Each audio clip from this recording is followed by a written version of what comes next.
High guys, it's প্রজুরি। So এটা হলো আমার first get ready with me.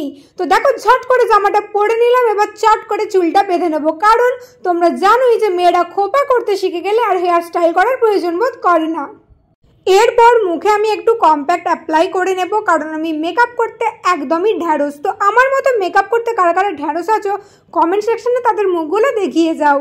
এই আইশ্যাডো প্যালেটটা আমি কিনেছিলাম নাইকা থেকে, খুবই পিগমেন্টেড, এটা খুবই ভালো। তো এটা আমি প্রথমে ব্রাশ দিয়ে অ্যাপ্লাই করার চেষ্টা করলাম, তারপর আমি এটা আঙুলে করেই অ্যাপ্লাই করে নিয়েছি।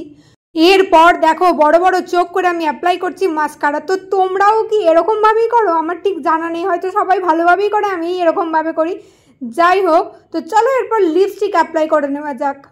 আমি একটু ডার্ক শেডের লিপস্টিক পরতে ভালোবাসি, তো এরপর পরবো যেটা ছাড়া আমি কানা। তোমাদেরকে দেখার জন্য যেটা পরি সেটা পরে নেবো, তার সাথে আমার ফেভারিট ঘড়ি আর আমার বানানো টোট ব্যাগ। তো কেমন লাগলো আজকের লুকটা অবশ্যই কমেন্ট সেকশনে জানিও। বাই।